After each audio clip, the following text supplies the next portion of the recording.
Bonjour et bienvenue sur notre plateau Help Me, je me marie. Aujourd'hui, j'ai le grand plaisir de recevoir une maquilleuse pas comme les autres. Elle s'appelle Adams Makeup. Welcome to my beautiful blue couch. Thank you. Bonjour, comment tu vas? Ah, ça va et toi? Ouais, super. Ça va très bien. Tu peux te présenter? Oui, bien sûr. Alors, bonjour à tous. Je me présente, je m'appelle Adams. Donc, beaucoup me connaissent sur Adams Makeup. Je suis maquilleuse professionnelle depuis 7 ans. Donc, j'ai commencé en fait à l'école et après avoir fini mon école d'esthétique, donc je suis partie j'ai travaillé en fait 2 ans à Sephora des Champs-Élysées et après ça, j'ai travaillé en fait 2 ans chez Armani et après, je me suis mise à mon compte, voilà. Là, tu as déjà dévoilé un peu et comment ça se fait que tu es dans ce métier et quel est ton parcours? Alors moi, je savais déjà ce que je voulais faire depuis 15 ans. Donc je suis partie en école d'esthétique. Donc voilà. Et dans l'école d'esthétique, en fait, tu pratiques plusieurs choses. Donc sauna, hammam, soit tu es en onglerie, esthétique, épilation ou autre, ou soit tu es en maquillage. Et c'est vrai que moi, mon coup de cœur, c'était vraiment le maquillage. Donc je me suis plus, je suis plus partie vers cette direction. Donc voilà. Et ça fait combien d'années? Là, ça fait 7 ans. Ça fait 7 ans. D'accord. Et est-ce que tu as une spécialité ici? Mariée? C'est quoi ta spécialité? Après, pour moi, en fait, je peux maquiller tout le monde, hein, mais c'est vrai que ma spécialité, les gens m'appellent plus pour tout ce qui est mariage, ouais, vraiment un événement spécial. Okay. Là, tu as parlé de mariage. Est-ce que as-tu déjà été dans l'impossibilité d'honorer un contrat? Non, je suis toujours partie, même si on arrive en retard, hein, on se rattrape toujours. Donc, c'est vrai que c'est super important quand même de... Parce que moi, c'est vrai que je fais toujours signer des contrats et je pense que, quand tu fais signer un contrat, en fait, il faut que tu honores la prestation et vice-versa, en fait, avec la cliente. Et là, tu as dit, mais on arrive en retard, on se rattrape. Et des fois, tu arrives en retard, donc ça veut dire que tu es déjà stressé. Ouais. C'est vrai que quand j'arrive en retard, en fait, je vais pas attendre en fait la dernière minute pour appeler la cliente. Moi, je sais que si, par exemple, j'ai 30 minutes de retard, je vais toujours l'appeler même 1 heure avant. Écoute, là, j'ai un petit peu de bouchon, donc je vais décaler un petit peu parce que moi, je prends souvent 1 heure. J'essaye d'avoir un décalage de 1 heure avant d'arriver dans la prestation pour pouvoir être un peu plus large, voilà quoi, être moins stressée et que aussi la mariée, tu vois, soit stressée. Donc toujours, je suis là avec mon téléphone, je l'ai à côté de moi parce que c'est vrai que quand une cliente t'appelle et que tu réponds pas, c'est un peu frustrant pour elle et elle commence déjà à paniquer. Donc si toi-même tu la rassures en lui disant que voilà, t'inquiète pas, j'arrive, je suis là dans 15 minutes. Il y a moins de stress. Quand tu arrives, c'est pas là, toutes les demoiselles d'honneur sont là en train de t'attaquer. Mais là, non, t'as pas de stress, ouais. Mais ça t'arrive deux fois quand tu arrives, t'es stressée, t'es un peu nerveuse, ou bien t'es cool, tranquille? Alors, au fur et à mesure du mariage que je fais, je peux plus être stressée en fait, parce que je connais à peu près le déroulement, comment ça va peut se passer. Bon, il y a toujours des petites surprises, hein, mais c'est vrai que j'essaye toujours, en fait, si moi je stresse, elle aussi elle va stresser, tu vois. Donc, quand tu arrives, tu laisses tous tes problèmes derrière, tu pars, tu fais ta prestation tranquillement et en même temps, si toi t'es pas stressé, tu peux détendre aussi ta mariée.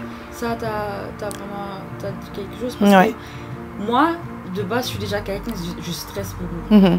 Donc, à mon jour, je ne veux même pas m'imaginer, je sais que je vais stresser tout le monde. Le caméraman, le photographe, ma mère, mon père, mes sœurs. Tout le monde, quoi. Tout le monde, je vais stresser tout le monde. Comment tu vas gérer ça? En fait, déjà, il faut avoir, une... comment je peux dire ça? En fait, quand tu arrives, il faut que tu sois professionnel. Déjà, tu détends l'atmosphère, tu vois. Tu arrives dans un endroit, tu sais que déjà la mariée, elle est stressée. Tu dis, hé, ma chérie, t'as acheté ton déodorant, tu vois. Donc, en fait, tu rentres vraiment dans le moule, tu vois. Et en fait, elle se déstresse. J'ai dit, hé, t'as mangé, tu vois, tu fais des blagues, tu fais plein de choses comme ça. Et elle-même, elle se déstresse totalement. Après, on rigole, on met un peu de son, on est là en train de danser et tout. Comment tu peux pas être détendue, tu vois? Donc, voilà. Donc, tu es plus qu'une maquilleuse. En fait, tu es obligée en même temps. Moi, je dis toujours, les maquilleuses, les coiffeuses, on est toujours en même temps des assistantes, entre guillemets. On est même leur dame de compagnie, tu vois, parce qu'on va être là, on va les détendre. Moi, je sais que quand j'ai une mariée qui stresse beaucoup, soit elle va pleurer ou quelque chose comme ça, tu sais, tu la détends. C'est ça, en fait. Tu lui fais un massage, même si c'est 3 secondes. Tu sais, ça va lui faire du bien. Tu vois, on lui dit, ferme les yeux, on va la détendre, on va la masser un petit peu. Tu lui prends les mains, tu la caresses vraiment pour la détendre. Et ça fait vraiment du bien. En fait, on s'en rend pas compte, hein, mais je te promets que ça fait vraiment du bien. Même juste 5 secondes. C'est vraiment des moments intimes. Et là, je me pose la question des fois, tu crées aussi des liens et des relations avec tes maris après. Bien sûr, parce que c'est vrai que quand tu vas avoir, par exemple, des clientes, elle se maquille pas forcément, tu vois, donc tu vas la maquiller par rapport à, à sa prestation. Mais souvent, moi, j'ai souvent des clientes, en fait, ah, moi, je veux pas trop et tout, je veux pas, tu vois, je veux pas ressembler à quelqu'un d'autre. Ok, y a pas de problème. Donc, je vais lui faire la prestation et 2 mois après, elle m'appelle, ma chérie, tu peux pas me donner des cours de maquillage là? Mon mari a trop aimé ça, tu vois. Donc, après, en fait, vous vous revoyez et après, c'est, tu vas avoir, par exemple, sa tante qui va se marier, sa cousine. Donc, c'est, ah non, moi, je te conseille Adam, ça, moi, je te conseille, tu vois. Et c'est, après, tu fais toute la famille, tu vois. Donc, tu revois toujours ta cliente, toujours. Tu fais quand même des formations one-to-one? Oui, alors moi je donne beaucoup des cours de maquillage, donc des ateliers de maquillage en fait, comment se maquiller au quotidien. Là par exemple, j'en ai un le 6 octobre, donc j'ai que des clientes lambda. Moi j'adore les clientes lambda, pour moi c'est celles en fait qui ont vraiment besoin de...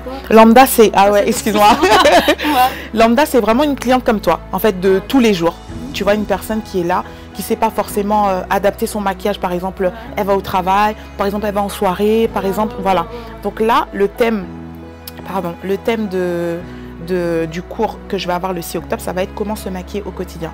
Par exemple, il y aura des femmes qui viennent de commencer un nouveau boulot, qui cherchent vraiment à avoir plus d'assurance, parce que c'est super important de savoir se maquiller sans en faire trop aussi. Ça donne beaucoup plus d'assurance, tu vois, aux femmes qui n'ont pas forcément confiance en elles. Et voilà. Ouais. Et au moment de la mise en bouteille, il y a souvent du retard. À ton avis, pour quelle raison? Bah, après, il y a du retard.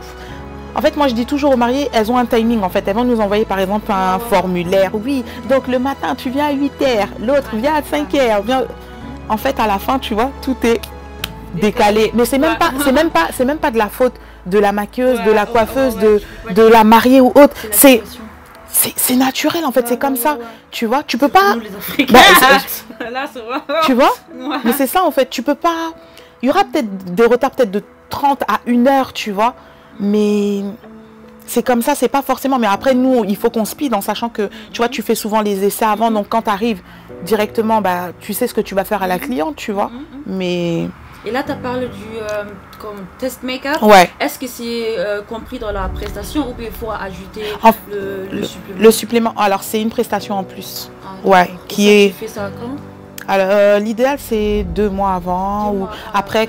Ouais, ou après, si la cliente se prend 1 an avant, donc on peut le faire 6 mois avant. Tu vois, c'est vraiment comme ça, elle a le temps de voir, ah ben finalement, non, je préfère ce make-up, tu vois. Donc, après, tu t'adaptes à la cliente. Hein. Ouais. D'accord. Là, tu as dit, tu fais le test make-up, on a dit, ok, tout est parfait. Le jour J, elle veut changer? Je change, parce que ça me plaît pas. Ouais. Tu gères ça comment? Bah, tu es obligé de changer, de toute façon, c'est elle la reine aujourd'hui, tu vois. Mais le teint ne va pas changer. Ce qui va changer, c'est peut-être les yeux. Elle va te dire, non, je veux quelque chose d'un peu plus structuré. Toi, tu vas lui dire par rapport à... Parce que moi, déjà, j'aime pas trop le visage trop contouré, highlight, j'aime pas trop ça. Ouais. Donc, t'as déjà mis le contouring, tu vas faire comment?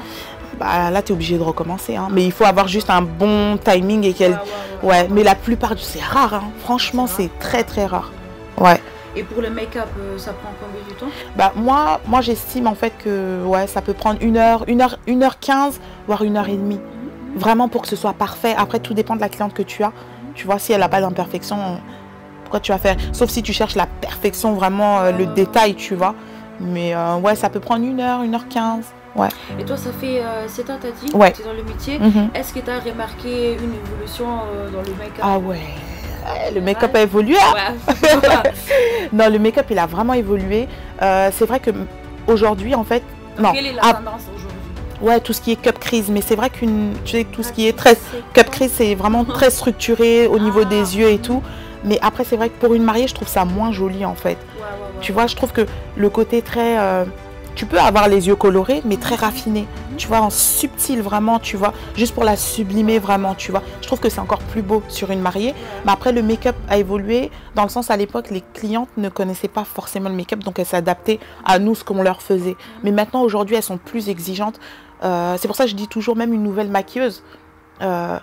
forme-toi encore plus, tu vois. Sois bien carré en fait dans tes trucs. Voilà, c'est ça, tu vois, parce que sinon, la cliente, elle sait à peu près ce qu'elle veut maintenant, tu vois. Elle veut que ce soit bien propre. Moi, je trouve que c'est très beau sur une mariée quand c'est propre, net. Et même pour le photographe ou le vidéaste, ça va être plus facile pour lui, pour les retouches, pour tout ça, tu vois. Quand tu as un beau teint, tout est bien travaillé, c'est plus beau après. Et est-ce qu'il y a des produits que tu utilises qui peuvent créer des réactions?